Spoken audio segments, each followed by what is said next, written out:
let's start with the biggest high. So last year we managed to take an award from a top developer, and you may have seen it on our social media. People have been asking, "Oh, James, what's this award about? Why were you guys holding a check for 200,000 dirhams? Where do you feel the market's going?" People are saying, "Oh, it's at the highest. It's going to blow up. It's going to bust," like everybody says, People All are I saying can this see since is 2020. yeah. And let them say this. Let them wait. Brokers ask me, "James, what do I need to be successful in this game?" You got to be prepared to turn up every single day, no matter how you feel.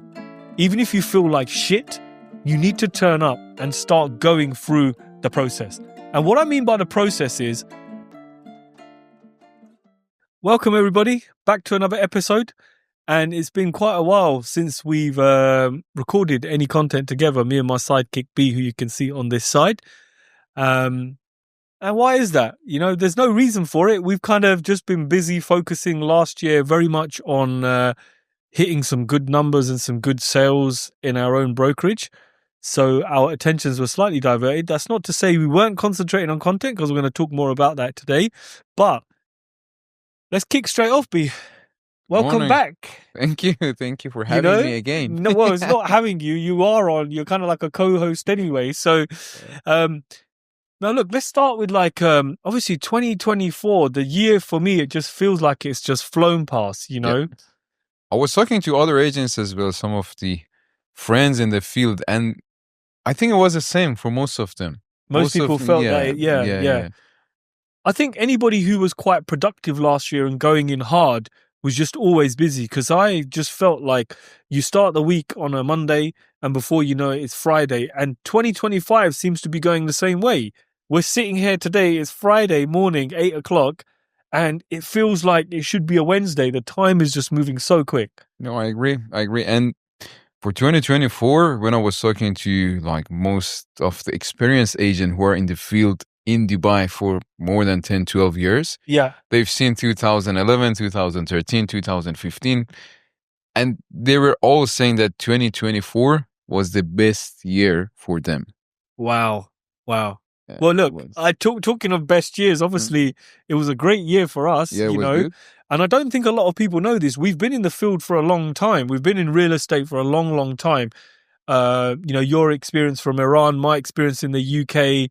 I started investing at 23. I'm now 43, 20 years. So we've been in the game a long time, but last year was just, for us, it was an amazing year. And I don't think people realize this. Our brokerage is only a year old, or just over a year old. Just over a year. Just over a year old. And, let's start with the biggest high. So last year we managed to take an award from a top developer, and you may have seen it on our social media. People have been asking, "Oh, James, what's this award about? Why were you guys holding a check for 200,000 dirhams? Fact of the matter is, we were in the top 3. We were in place number 3, which I don't feel too bad about, if I'm honest with you. Look, we were competing with the agencies with 100 agents, 200 agents, 500 agents, and different branches all around Dubai. Yeah. And some of them are even globally. Yes. And we were competing with those people, and we became third. Yeah. So to give you an example, number 1, I think they have 500 agents. Yeah. They have got multiple branches. Number 2, again, 200 agents with multiple branches, big outreach, big marketing budgets. And there's number 3, 2 of us. 2 of us, although there's more people on our team, but those deals were just closed by us. And surely that tells people something, that, look, we were focused in that area. We lived, breathed, and ate Town Square. Yeah, and we did. The proof was in the pudding when we came in number 3, and we were just marginally behind number 2, which is a great position to be in. And I think we have upset a lot of people, because people are now asking, actually, what did these guys do so differently? Because it was only in 9.5 months that we really focused and smashed it. Exactly. We started from Feb, focusing in Town Square, I think, last year, but we were focused fully on Town Square, I think, for 9 months. 9 months, yeah. And I think, a lot of the agencies, I know the agencies in number 1 and number 2 are asking the developers now, hold on, what did these guys do differently to get clients through the door and close such numbers with just 2 people? So it makes you think that if we had 5 people or even 4 people that were trained in the way we work, where would we have taken position 1? Yeah, probably. Yeah. It was just two of us and we did like well, I Yeah. can say. Yeah. If we had just two more people in our team dedicated for Town Square as much as we are, I think we could have become first. It would have been quite good, right? Yeah. Yeah. That's what I think about. And look, I think firstly we need to thank a few people for this before we kick off the podcast. Number one, I think we need to thank in Nashama themselves, Amir and Rashid for really supporting us in this whole in our development, because without them, without their support, without their guidance, and without them helping us understand key points about the area and the community, maybe we wouldn't have been able to sell it so well. No, I'm always telling like if we didn't have Amir by our side, maybe we couldn't do it. He understands us. Yeah. He knows the project by heart. He lives in Town Square himself. So it means that how good is that area that he decided to live there as well with the family. So that's why we can trust him. Yeah. And he can help us with it. So like a special thanks to Amir. Yeah, shouts out to Amir. If you're going to watch, well, we're going to make you watch this when you're training in the gym. So yeah, thanks to those guys.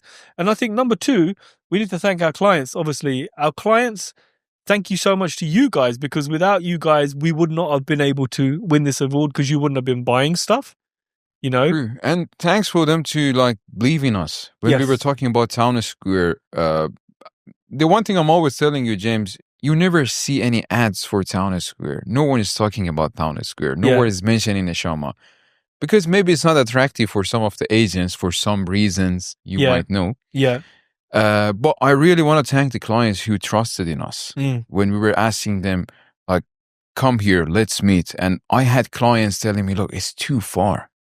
It's 40 minutes drive from my hotel. And I was like, just come here. Yeah. Let's meet. Yeah. And when they were in the area, it was different. Like, I remember one of them was like, where is this place? Yeah. Where have you bought me? Where have you bought me? Yeah. Yeah. And we went to the sales center. We sat for like 25 minutes, 30 minutes. We went through the presentation. He saw the show apartment and he put 2 UIs for 2 units. Yeah. Yeah. There you go. There you go.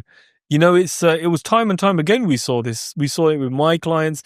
It's got to the point where clients like it so much that they're buying multiple units. Yeah. They can see what's going on. And I get asked this question all the time, James, should I diversify and spread my portfolio?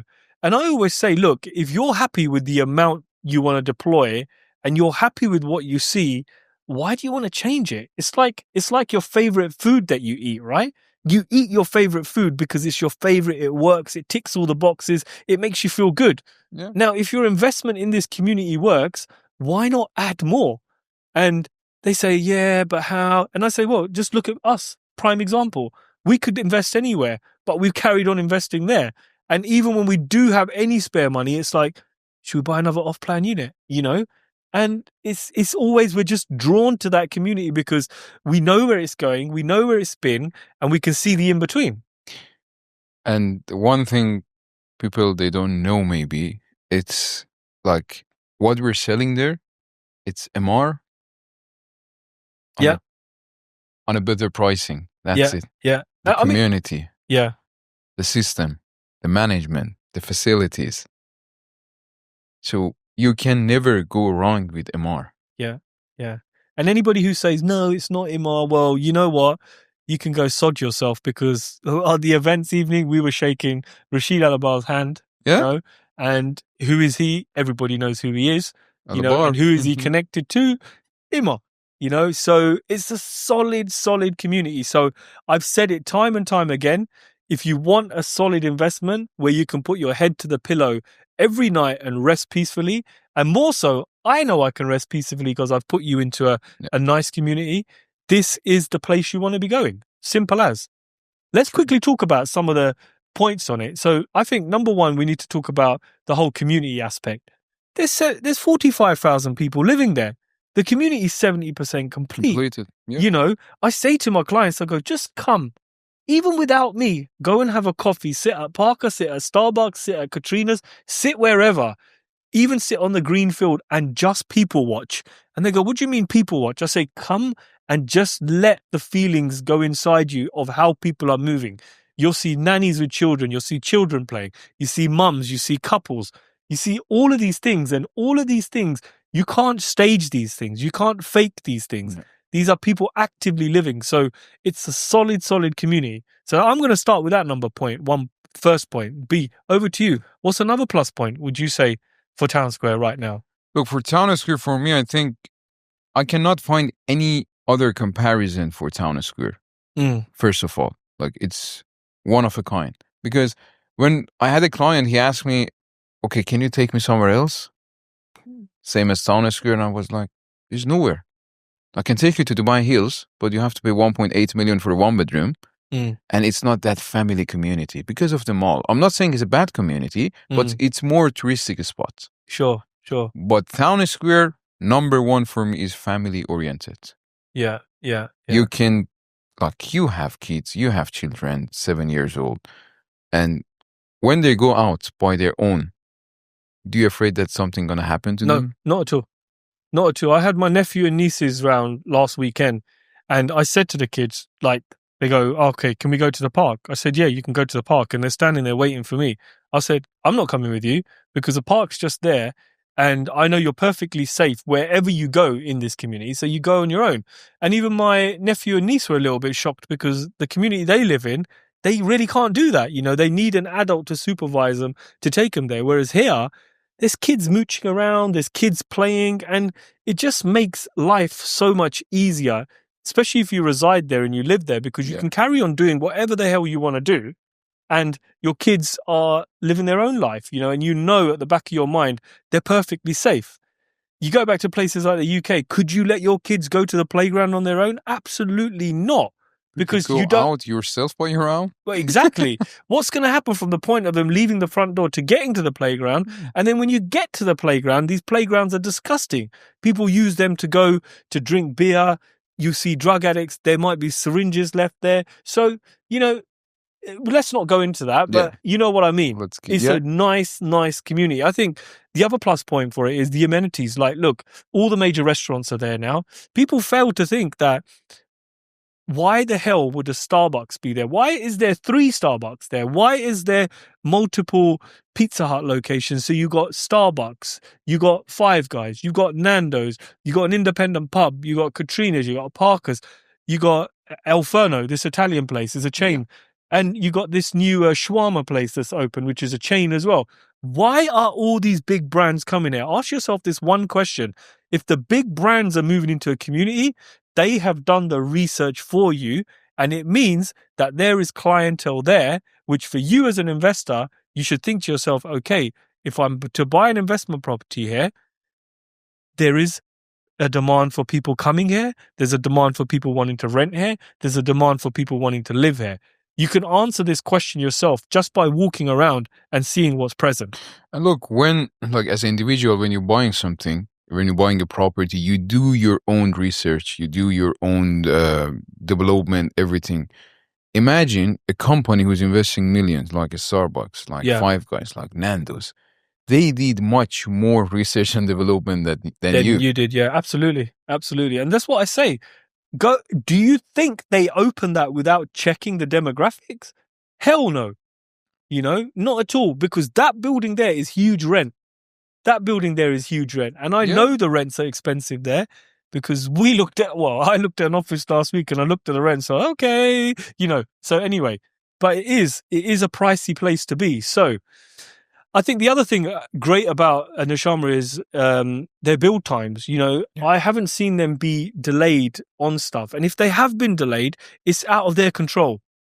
Sure. You know, where they haven't been able to get the DWA connection because that's an external factor. But if I'm honest with you, I've watched 8 towers from the point of it being sand to it going up. And it's been just 2 years. One of the buildings was 18 months. And I'm thinking to myself, our clients say to us, James, 2.5 years is a long time on an off-plan project. And I say to them, yes, it is when you read it. But I can guarantee you one thing. That last payment on handover is going to come so quick that you're going to say to me, James, can you slow this down? Can you slow them down? Can you delay them? Because time moves so quick with off-plan projects. People don't realize how quick the first year goes, second year goes, and before you know it, they're giving you a handover notice and you're thinking, oh shit, I've got my last payment to make. And this actually happened in one of their buildings. The building was ready 6 months earlier, but they didn't send any emails. Yeah. Oh, yeah, lever, right? Yeah. Because they were like, look, if we send an email, people cannot pay. Yeah. Like out of the 100% of the units, 90% they're not ready for this. Yeah. Because they were planning to pay within next 6 months. So they didn't send any email. Yeah. Because then if they send an email, because the SPA is linked to the completion. The payment plan is linked to the completion, not handover.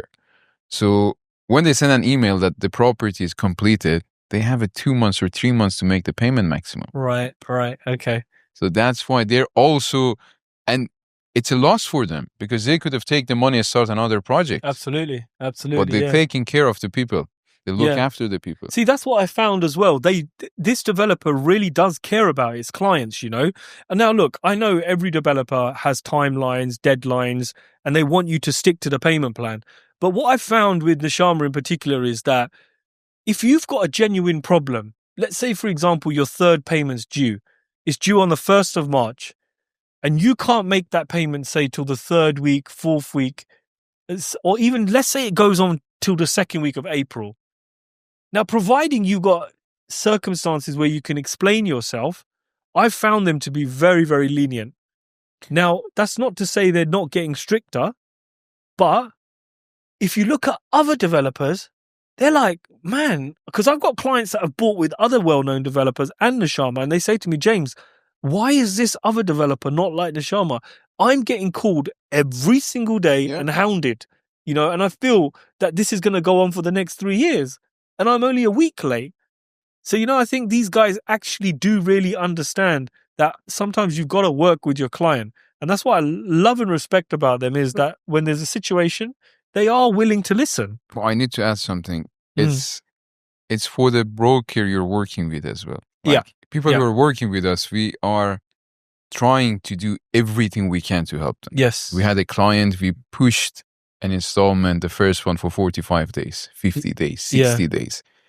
I know they're understanding, but because we also want to help the client, we don't want to push them to pay. Look, if you like the project, if you're ready to go, we are here to help you to make the payments on time, to not get any penalty on the payments, to get the best unit. So that's one thing I wanted to add. Yeah, it's good. It's good with Town Square. It's good with Nishama that they're understanding the clients, but don't forget the broker is important as well. Just to add to that point, because I think, big up Yallapod on the thing as well, free bit of advertising. Anyway, just to add on what B said as well, a lot of this is down to the broker. Now, a broker really needs to be able to handle the whole spectrum of a sale. Now, a lot of people out there, I think, fail because all you're doing is you're just chasing the commission. You're not looking at this as a whole long-term thing from A to Z, and you're there just to quickly sell the client something. But when it's time to do the paperwork, when it's time to sign SPAs, when it's time to deal with payments, or when a client has an issue, you're nowhere to be seen. And I've heard people say this to me before. James, he blocked me. He's not answering my phone. And this happened with my client. He's got the 3-bedroom that I'm not going to name the developer, but this happened with him. The guy actually blocked his number. And when I called him from my number, he picked up. So we were able to get through to the agent. And I thought to myself, you little fucker, you've earned your money. Now your client's got a problem. You don't give a shit. And I'm finding this time and time again. And you only have to observe other brokers that they don't really care, man. They absolutely don't give a shit once something's been sold. And I think, how can you do that? Because the more you care, the more the client sees you care, the more they respect you, the more they're going to refer to you, and the more they're going to talk good about you to other people. Look, what I see in the market, unfortunately, most of the brokers are like, not most of them, few of them, sorry. No. Don't even say few, B. I would say 80%. And you know what? Respect to Dr. Anand, because on a podcast, he said this. He said 80% of the brokers out here don't know what the fuck they are doing. And this is a guy who's a professional coach, man. Yeah. And he sees every brokerage. So respect to Dr. Anand. When he said that, I looked at it. Oh, absolutely. I love the guy to bits. I'm still trying to pin him down for a podcast. He's too busy now. But we learned so much from him, And he speaks so much sense, man. He said 80% of the brokers don't know what they're doing. So don't be kind with this, B. Look, the thing is that maybe they don't know. And the other thing is that they think the broker job is to take the client to the sales center, close the deal, and it's done. No, I know, okay, maybe on the books, this is what you need to do. Yeah. But you should not go based on the books. So if your client needs help, if your client needs a favor, do it. Yeah. He trusted you to buy this property. I'm not saying that they can take advantage of the brokers, no. But there are certain things that you have to do, which is not on the books. Yeah, of course. If he needs to push the payment plan, try. Say, look, I'm trying. Don't just say no. Yeah. Go and have a conversation. Try. Yeah. There's no harm in it. Yeah. Just send WhatsApp message to the sales agent you're working in, the developer. Just go to the account. Ask them, is it possible? There's a client information form. Send it to your client. Ask them to sign. Send it back. Just put the request and they'll see that you're trying. Yeah. They will see that. Yeah. And if it's a no from the developer, then they will appreciate you because you tried. Yes. Don't just computer says no, so you can't do it. You have to go above and beyond. And I think this is what makes a good broker in this industry is that you're seen to go above and beyond. You're not just ticking the boxes and doing what's necessary to do. You're doing what's necessary. You're then doing the extra, and then you're going even further. You know, like several of my clients have bought properties in company names. You know, just a simple thing that I do. I have a Google Drive for each of my clients with all of their company paperwork. Because once they've purchased this property, the developer's going to ask for an NOC, he's going to ask for this trade license, that trade license. Why do I want to be troubling my client who's already massively busy when I can say to the developer, here's the folder, go and access what you need, and if there's anything extra you need, ask me, don't ask the client. Because I know some of these clients are consultants, they're engineers, they're doctors, they're entrepreneurs, they're busy. I don't want to disturb them because I know 10 o'clock in the morning when they're mid-flow through a project and they get an email from me. No, I don't want to do this. I want to tell them, the developer requested this is what I did, and here's what I've done for you. And the response I normally get back is, damn, James, you're quite multi-talented in all areas, right? And then I say to him, look, when I sold this place to you, I said to you that I will be with you from A to Z, and I will carry on doing that. And if there's something that I cannot do, then I will ask you. But there's a lot of people that would just say, nah, go and deal with the client. It's his job to send the NOC. It's his job to send this. Yeah. It's his job to send this. We don't do that. You're always saying with us, it's not one night stand. Yeah. And if you know what that means, when you're out in a bar, you meet someone, it's a one night stand. It might be, For us, no, it's a long-term marriage. We're in this for the long term. We want to make sure that this is a fruitful relationship right to the end. And I keep telling brokers that, actually, brokers ask me this. We'll move on to the next question anyway, or the next thing. Brokers ask me, James, what do I need to be successful in this game? And my number one thing is, you got to be prepared to turn up every single day, no matter how you feel. Even if you feel like shit, you need to turn up and start going through the process. And what I mean by the process is, come in, go and see the developers, call up clients, cold call people, because I know cold calling's banned now, you can't do it, but you need to go through that pain to find out where your skill set lies and how you are going to differentiate yourself from every other single broker. Now, people say, oh, you know what, I'll just do some social media. I put 3 videos out there, I didn't get a lead. And it's like, for fuck's sake, man. It's not about 3 videos. It's about learning the whole process. So if you're hungry enough, you will make this work. And I honestly feel the people that fail in this game, they're not that hungry, They're pretty satisfied where they're sitting. They've got no desire to keep going. Their back isn't up against the wall. And I've used this example before. If I'm standing against this wall here, my back's right up against the wall, there's only one way I can go, which is forward. I can't keep going backwards, And when the only option you've got is to keep going forward, you're going to make this work. Otherwise, you're going to fuck things up and you might as well just give up, And this is what a lot of people do. Look, when you're talking about being hungry, some people thinking, okay, maybe you're talking about they need money. No, we have some people who need money, who need to work, but they're not hungry. That's totally different. Sometimes you need money. You need you covered your expenses. And you're in your safe zone. Yeah. But still you need money to buy good things, to buy a car, to level up your lifestyle. Yes. But you're not hungry to do that. Yes. Yes. In this field, you need to be hungry. Yeah. I'm not saying be hungry and sell whatever you can. No. At the same time, you have to be ethical as well. Yeah. Sell what you think is good for your client. But at the same time, be hungry. Just be there, show up. You know what? I love this because there's been times when B said to me, when I'm mega stressed, he said to me, James, calm down, man. Chill out. You don't need to be doing this, And he's right. I don't need to be doing this. I choose to do this because I've made decisions in my life early on with my real estate career and what I've done with the businesses that I don't actually need to be selling. So I always say to a client, whether I sell you something or not, it doesn't make a blind bit of difference to my life. My life remains the same. I just have an extra bit of cash. But you said this to me before, James, just relax, man. What's wrong with you? But even now, at this stage of my life and career, I get itchy. If I haven't sold something in a few days, or if I'm not talking to a client, I get itchy. And he can tell very, very easily. He says, what's wrong with you? You haven't sold nothing, right? And I'm like, oh, man, come on. But then he's like, but you've just done 5 deals. What's wrong with you? And that's the fucking hunger we're talking about. That hunger is there inside, even though it doesn't need to be. It's still there every morning, every evening that, no, I want to succeed. I want to win. I want to be the best at my game. And in Dubai, you can. Yes. If you try, if you're hungry, you can make money. You can be the best. You can be in that 1%. Yeah, yeah. And the country's welcoming for you to do that, man. So there's no excuses, man, whatsoever. Anyway, B, I want to move this quickly on. Yeah. Let's talk about, something we've spoken about before is, on social media, you see a lot of brokers bragging that they closed this, they closed that, they closed this.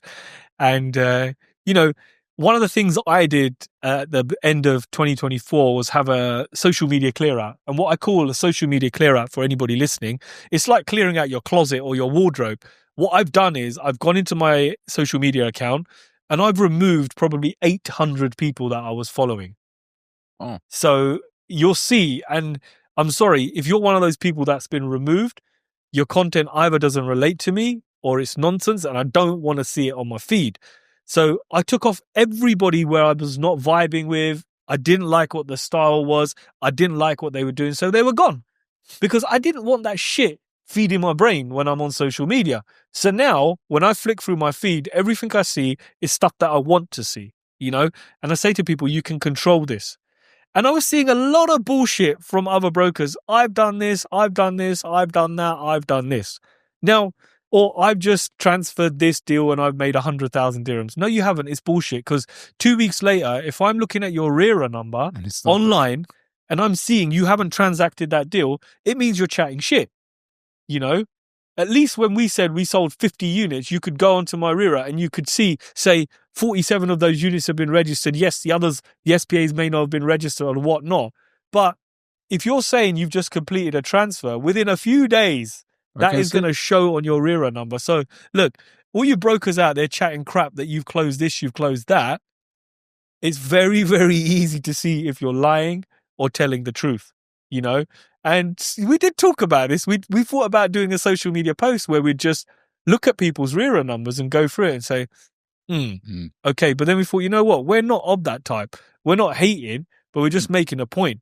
So more so for clients, if a broker's telling you, oh, Mr. Singh or Mr. Patel or Mr. Davis, I've sold 100 units in this building, ask him to show you his RERA number.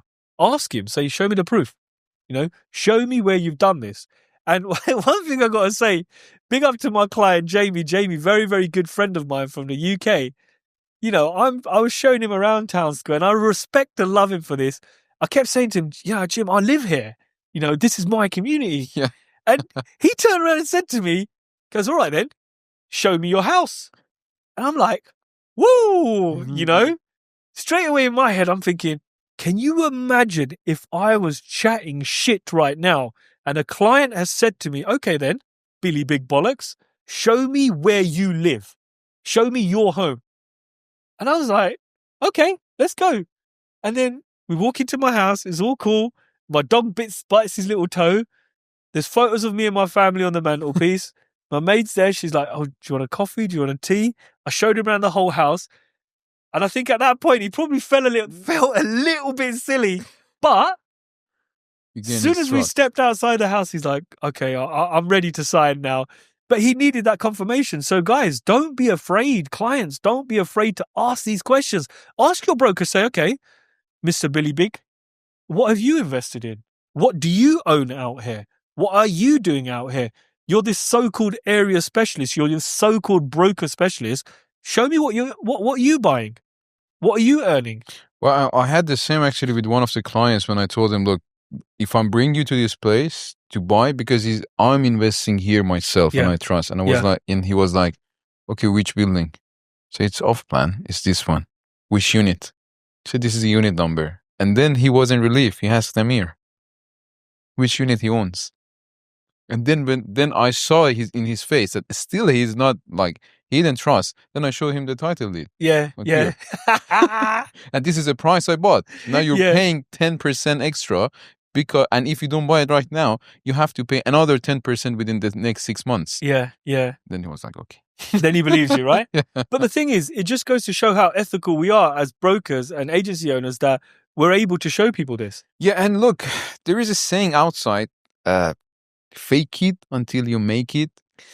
No. Okay, maybe sometimes it works, but not all the times. Yeah. Not all the times. If you fake it, if you say, look, this is a place I want to live, and if you go to each and every developer, each and every location, you're telling the same thing to a different clients, you don't know when, but they will find out. Absolutely, man. And you don't know how much a client is testing you, And this is a prime example of a quick story here. I sold some units to some people last year. No, 2023, I sold these units to them. And it was a relatively small investment, 1.2 million, 1.3 million. A group of them bought like a collection of units between them. And for me, I thought, oh, this is great, But for them, that was nothing. I didn't find out till a year later that they were actually testing me as a broker, testing me to say, am I sticking to everything I said I was going to do? Have I done the SPAs for them? Have I been delivering paperwork to them? And to my surprise, when they came back in 2024, if you realize the figure they spent, so my second week into January, actually it was my third week because I was away on holiday. When I came back, my first week back to work, I blew my half of my yearly target out the window in 2 days. Was I prepared for this?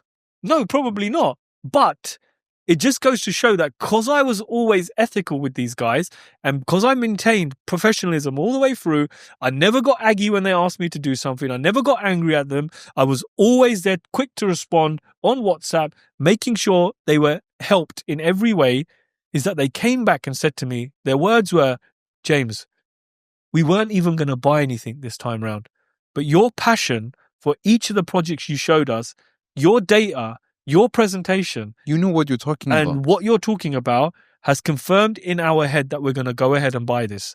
And you know what the best thing was? Whilst they were here, they called one of their friends who lives in another emirate to come down because he wanted to buy something. And he came down. Within 20 minutes, he spent 4 million dirhams with it. And I'm thinking, this hasn't happened by accident. This is not a fluke. Yes, element of luck, goodwill, good karma, whatever you might call it, energies in the world. Yes, I agree. But this is all down to doing the work and showing up every single day to master your craft and become an expert. That's one thing. And look, sometimes the same client is coming back to you. Sometimes you're getting so many referrals from the client who was happy with you that right now I don't need to do any campaigns. Yeah. Most of my clients, they're just coming as a referral. Someone bought from me. They were happy. They referred me to someone else. Yes. And one more thing, James, when I was in the previous company I was working with, one of the managers there told me that, look, when you reach to a level, like if you new in this market, you sell $1 million dirham property, you don't want to sell it 700,000. Once you sell a 5 million dirham property, you don't want to go less than that. Once you hit 10 million, 20 million, you don't want to go below that. But I don't agree. No. Most of my landlords and buyers and investors were my tenants. Wow. That's why still, look, I'm not. And let's be straight. These guys rented what? 700,000? Sorry. No, 70, 50,000? 80, 50, 100,000 dirham property. Yeah. One of them like rented, he was looking to rent 180, 200,000 dirham property. Until now, he bought 6.4 million. The other one rented 60,000, 65,000, but until now 2.6 million. There you go. And I'm not saying that, look, right now I'm doing cold calling to get units for rent. I'm just renting out the unit I sold. Sure. But I'm managing them. Sure. Because I'm always saying you're not that big to stop renting the properties you sold to your client. See, I'm still managing.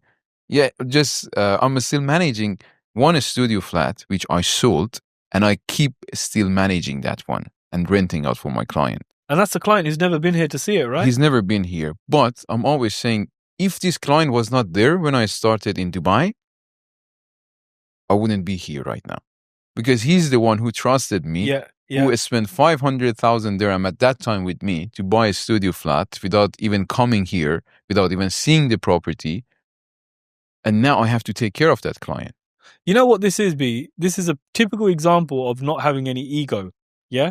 You don't have the ego. There's a lot of people that have this ego where they say, I'm not touching a 50,000 dirham studio for rental. But you don't realize what can come off of that. And this is a prime example. 6.4 million. You know, come on. If somebody said to you, look after this rental client and I can guarantee you they're going to spend 2 million with you later on, you would jump at the chance to do it. But because you can't see it there and then, you kind of put them in this bracket of just being a rental client and you don't ever want to look at them. Look, they're saying like, don't judge a book by its cover. Yeah. Look, if the tenant is coming, if the client is coming to you looking for rental property, it doesn't mean that they don't have money. Yes. Maybe they have the money, but they don't want, look, we are renting in the rental properties. We own multiple properties, but we never stay in those. Yeah. I keep renting. Because why? Whenever I have money, I put it just in somewhere else. Yeah. I'm making a portfolio right now. So see, there are so many clients like this. So yeah, moral of that story is don't judge a book by its cover, right? B, social media at the moment, man. What's going on with social media? How important do you think it is? Because, we bang on about it a lot. Some people really, I got to rate people out there. They're all in with social media. Some people try it for a little bit, give up. Look, we said this many times. I keep repeating this. Now, the only thing will show your profile and what you did in the past is the social media. Before it was website. Where are you located? Look, website is good. You have to have the website. I'm not saying you should forget about the website. But the first thing people are searching about you when they hear your name is your Instagram profile. Yeah. Then your TikTok. Then your X or Twitter. Yeah. Then YouTube.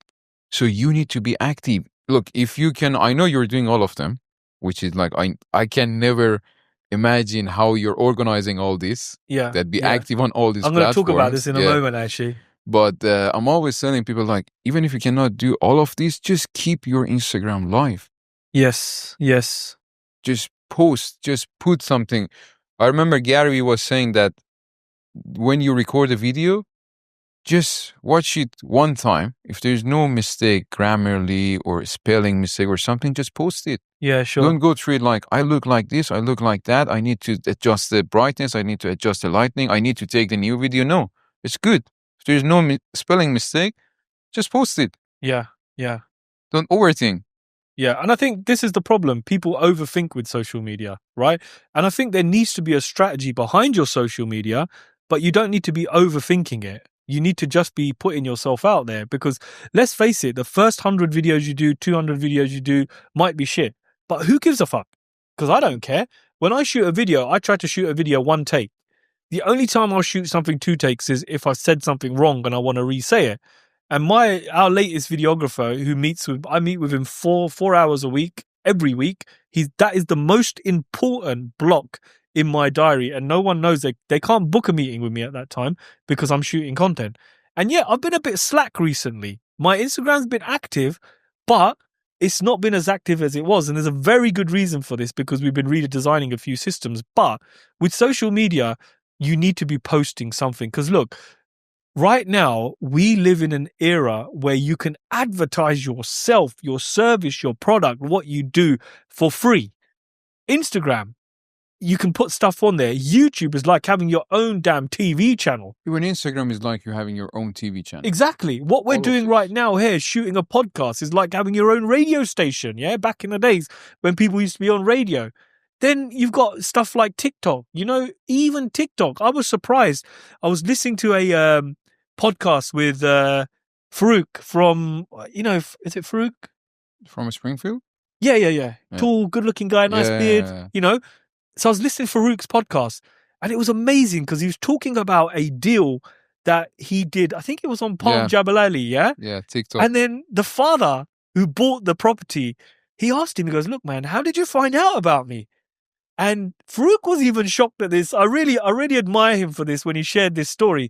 He said that the father turned around and said to Farouk that my son showed me you on TikTok. TikTok, yeah. For fuck's sake, man. And look at the payday that came off the back of this, man. So, and I think even you can see Farouk's impressions, like you can see his facial expressions online. And he's very much like a little bit taken back, because I know he's heavy on Instagram, but now he's even heavier on TikTok. But that just goes to show you that, oh my God, that sale would have been what, 30 million, 35 million plus, you know, $500,000 earned of that off commission, maybe even more. You know, so it just goes to show that you don't know who is watching you, or you do not know who is watching you and then telling their parents, go and speak to this guy. Because that was an amazing story. When I heard that, I was like, okay, James, you need to up your TikTok game, because your TikTok game is shit. You are, I agree. Like when, like the team we were working with, when he told me about TikTok, I was like, TikTok is for teenagers. We don't have the money, like $2 million, $3 million to spend. Why should I be active on TikTok? And then when I saw this story, and I was speaking to another guy as well, and he told me the same thing, that he got clients from TikTok. Yeah. And I was like, what, these are all teenagers? He said he was 21-year-old boy, made money on crypto. Yeah. And he saw him on TikTok, and he bought the property from him. It's mad. It so is the word, mad. Like, James, is changing. Before, like, whatever was traditionally working on real estate, marketing, sales is not working anymore. Yeah. Like, you have to try everything. Everything. You've got to try everything. And if you're not trying social media right now, you're pretty silly, I think, personally. And, you know, this is one of the things we found, that a lot of brokers don't know where to start with the whole social media. So something that I've done myself right now is, you know, I'm being coached by someone. And I'm a big believer in coaching, spending money on education. It's quicker to pay somebody to get the information rather than find out yourself. My friend Charlie says that all the time. You know, pay for the best coaches. And this is someone who spent millions and millions of dollars on coaching. Yeah. And there's a reason why he earns millions and millions of dollars every single month, because he has the information that another person doesn't. So we realized, even with our own brokers, that social media is proving to be a little bit difficult when you start. So what I've personally done is go back, and we've created this whole ecosystem now of how somebody can post on social media. And I'm not just talking about a social media calendar.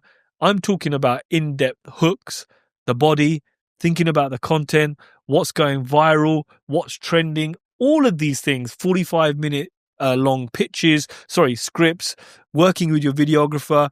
What content pillar are you appealing to? What kind of information are you putting there? And there's a full system behind what we designed. And we've designed it on Notion, which is a great project management tool. And I'm almost certain that once I've perfected this, because I'm trialing it on myself, because I can be the most unorganized person with social media, you know, and I needed a system to bring it into one place. I've never seen you unorganized, to be honest.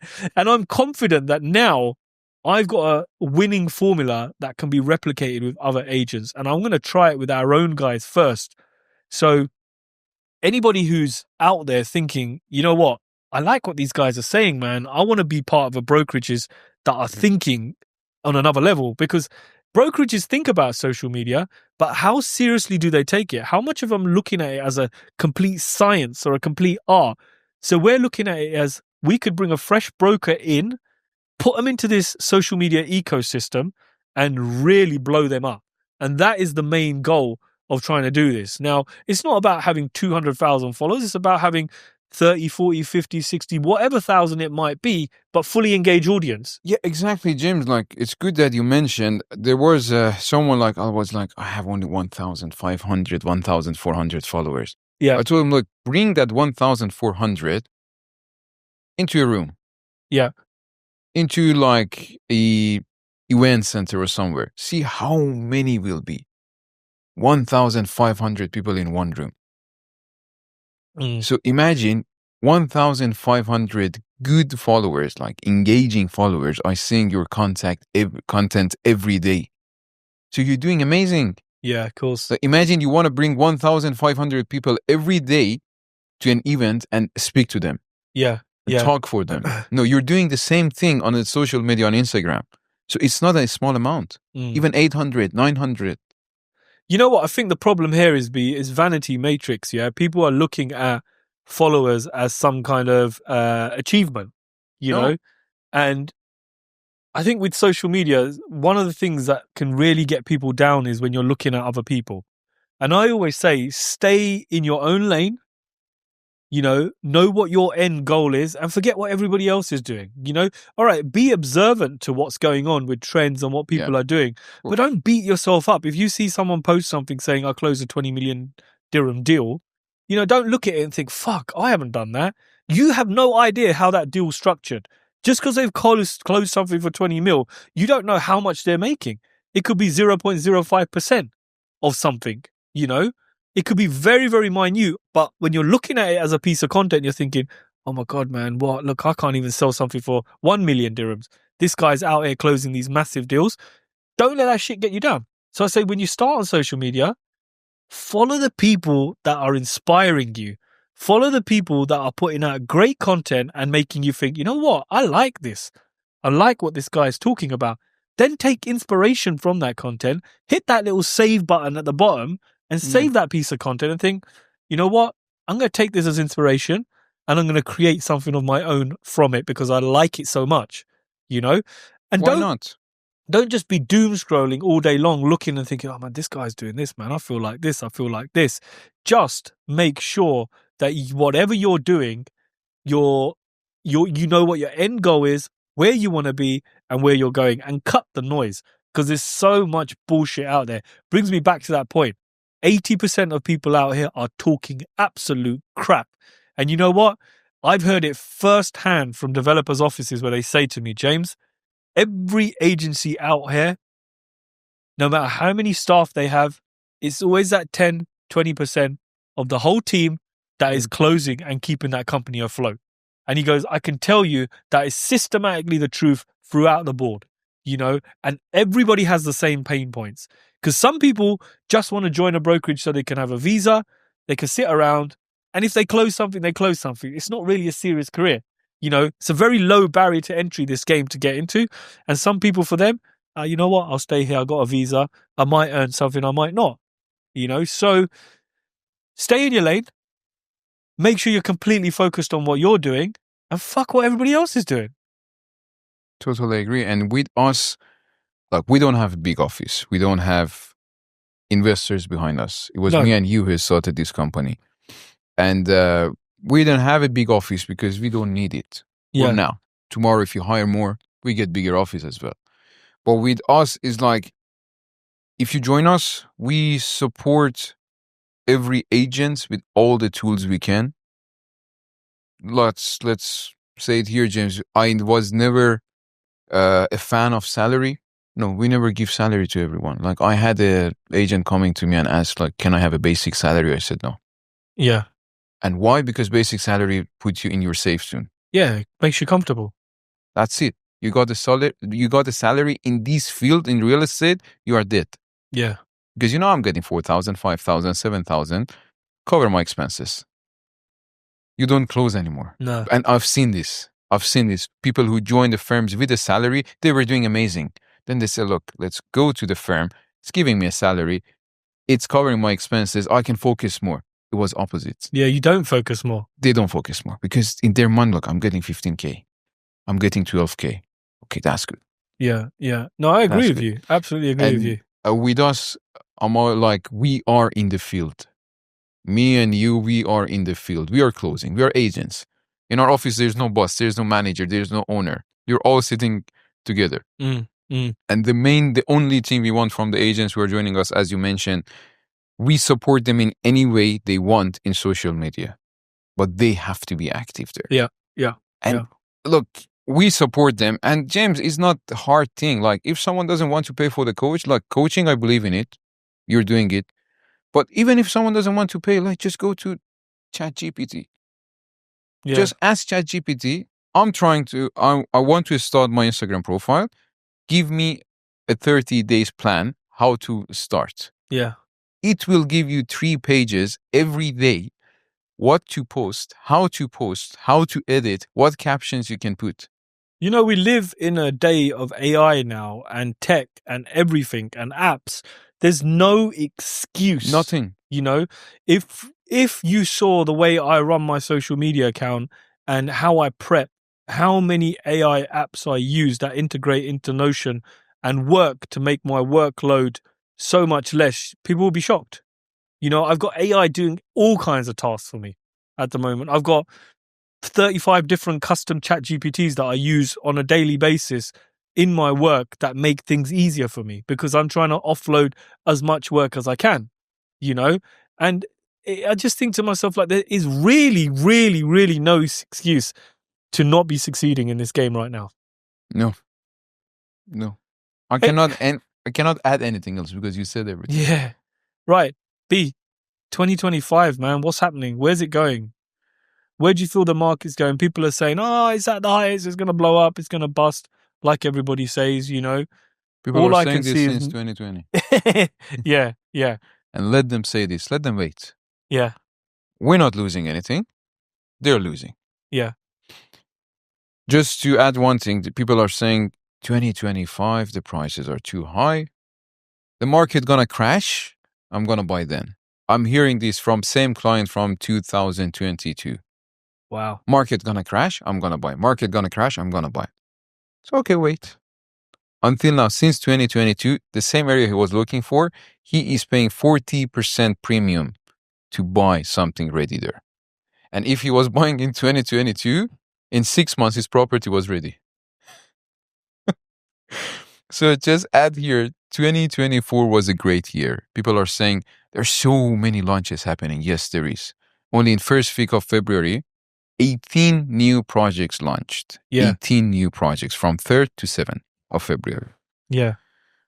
At the same time, we had, if I'm not mistaken, in the same time frame, we have 4,290 transactions happen. Yeah, I saw that. Yeah. I think it was around 16 billion dirham, if I'm not mistaken.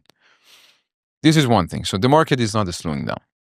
I'm talking only about the 1 week frame, which is 5 working days. Second thing, 2024, population increased with almost 184,000. Wow. People came to Dubai, got residency. These people need homes to stay. These people need home for their family because market is changing. It's not only investors right now. We're seeing families moving, we're seeing end user moving, which is giving more stability to the market as well. So if anything, even let's say if anything happened, they cannot just sell and leave. Their family are here. Yeah. So there is a stability in the market. 184,000 people came, and you tell me how many units they're going to hand over this year, 2025. Not enough, from what I understand. Just guess something. 180,000 people came, yeah? I don't know, 150? Around 70,000 units. Wow. So this is why he's the data man. So there's still not enough. So when people say supply is going to outstrip demand, that's not true. And we've got factual evidence on that based at looking at the amount of people coming here. Just simple population. Yeah. And don't forget, Dubai has a 2040 plan. Yeah. To increase the population to 7 million, sorry. Wow. 7 million. From now it's around 3.8 million. So another 3 million are coming. So just less than double. Yeah. And I was just checking the data. until 2030, what's they planned and what is under construction right now until 2030 within the next 5 years is something around 350,000 units. Only. Wow. What is planned, what is under construction right now, around 350,000 units. And imagine in 1 year we had 180,000 people came to Dubai. Wow. So you do the math. Well, it's pretty simple to see, really. I mean, when you look at data, when you look at figures, this is what I say to our investors. They go, oh, but there's a lot of buildings. I say, but there's more people and there's more people coming. So just imagine, just bear this in mind that if we're going to have a shortage of supply, what does that tell you as an investor? If you're holding something or if you've purchased something in a good community, not only, this is the way you need to look at it.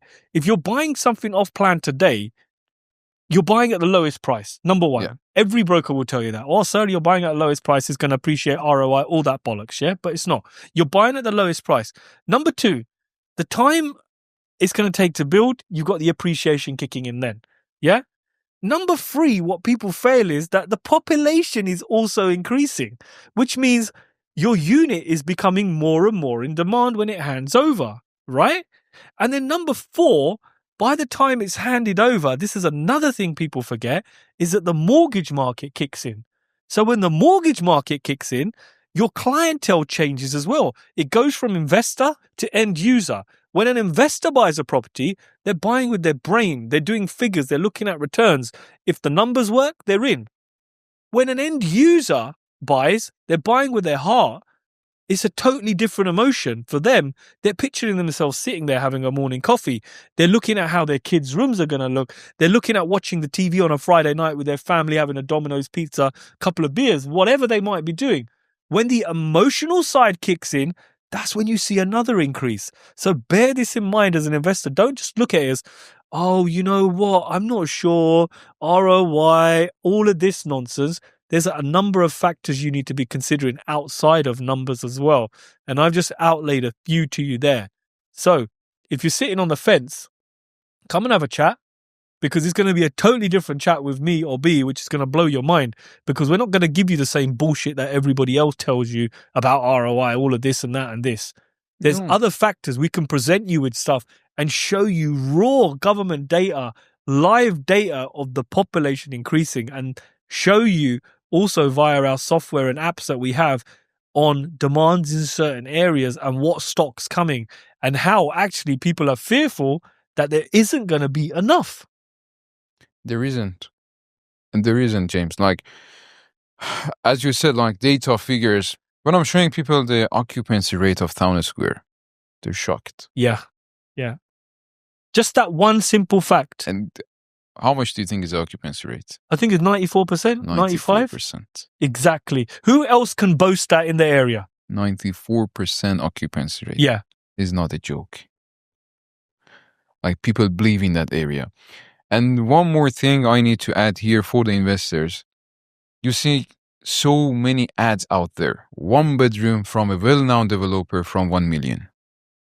That's good. But we are at the peak of the market right now. It's not a bad thing.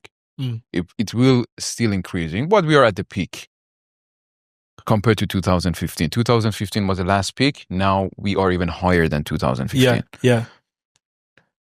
Go price per square feet. People forget this, right? I cannot imagine, like, 1 bedroom, 1 million. Check how many square feet? 470 square feet. You're paying 2,000 dirham per square feet for a property in the area, which is the price per square feet is 1,100. Yeah. Look, when you're buying off-plan project, when you compare it to the ready units, I know the price per square feet is higher. Yeah. Because the quality is different, the build costs increase, the location is different, and prices increased. The guy who bought the ready units in 2019 and got handover, in 2014 and took handover in 2019, he paid around 800 dirham per square feet. Now he's selling it for 1,100 dirham per square feet. Yeah. Now you're buying from the developer maybe for 1,400 dirham per square feet, but still it's below the market price. Because what you're getting in terms of quality, layout, location, everything, still is below the market price. Yeah. So go price per square feet. When we're talking about, like, I just given Town Square as an example, where you can get a 2-bedroom for 1.4, 1.5 million. Yeah, you can't. And when I'm talking about 1.4, 1.5 million, I'm talking about 1,400 dirham per square feet. In Dubai, the average price per square feet for a 2-bed is 1,800. Look, I'm just shocked. People who are investing in real estate and people who are selling real estate, they don't talk about price per square feet. Per square foot, yeah. You know what? Shall I tell you what really has amazed me over the last month or so as well? That people are starting to realize Town Square is a good investment. Now, let me give you an example. I'm not going to say any names. 2 very known developers, yeah? Shoba and Danube, yeah? I like Shoba. Other one a bit questionable, but still, that's my personal opinion. Shoba is amazing quality. But let me tell you this. I was shocked when a so-called sales manager from Shoba brought her client to Nishama.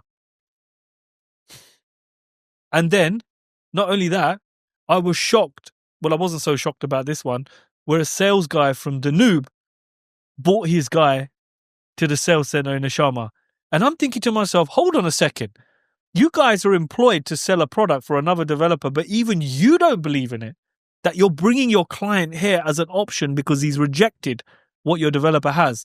But rather than say to him, okay, go, you're that unethical. Okay, this can be questioned all day long. Yeah, you're that unethical that you brought him here and you've got the balls to walk in wearing a Shoba badge to say, yeah, I'm going to try and sell my client something here when you should be selling a Shoba product.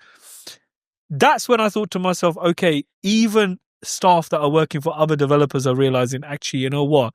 This is a good investment. Look, don't get us wrong here when we're talking about like Shoba and Danube. Shoba is amazing in terms of quality. I love it, yeah. But I'm always saying Shoba is an end user product. Yeah. If you're looking for appreciation, it's questionable. Look somewhere else. Yeah. I love it. I love that new Sinai Island project. And like you say, I think it's fantastic. Sinai Island because it's one of a kind. Yeah. They do some great stuff. But what I'm saying to you is that if other people are realizing that a rival developer is offering a much better price product, what is that telling you? It comes back to what you say.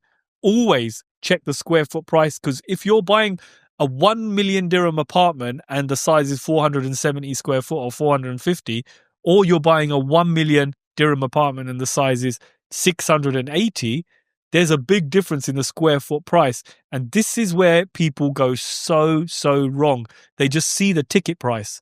They don't look at the size comparable. Then they don't look at the data in comparable to that to see, okay, where is the market averaging? Where are they sitting? What is going on? And when you start doing that simple one calculation, you'll realize that actually, okay, shit, I'm paying quite a lot of money for this. And other thing is supply and demand. Yeah. When you're buying from one developer, one community, they can control the supply. When you're paying 2,200 dirham per square feet in a building where the price per square foot in the same area is 1,100, on the time of handover, you cannot sell it for 2,400. Yeah. Because every building around you is selling for 1,200. This is one benefit or plus point of Town Square as a community, because everything is the same. Everything is one developer. Every new projects you're launching is same quality. Yeah. And a good quality. Absolutely. And you're buying in the community. Absolutely. This should be one of the factors they are you need to look when you're investing in the property. Yeah. I don't think I've had any person come to Town Square and criticize the quality of the apartments. Not at all. In fact, they've been blown away where they've said, oh my God, James, this is not like a flat pack IKEA style apartment with low ceilings, tiny rooms. And my latest client said that, English couple, they said that. They said, this is the first one that we've seen that is actually really nice. And they've bought as an investment, but I know what's going to happen. Once it's ready, they're going to like it so much that they're going to want to move in. And we have so many clients taking handover of the unit. At the first day, they're renovating the whole thing. It's a brand new apartment, but they want to do it by themselves. Yeah. They want their own style. They want to change the kitchen. They want to change the flooring. You can do this. Yeah. Like Nishama, MR, all these big developers, they are developer. They're master developers. They are giving you the best quality in terms of construction. Yeah. And finishing is a good quality. But if you want to change it, they'll give you the NOC. Yeah.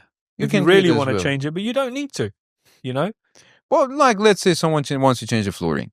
They can. Yeah. It's not a big thing.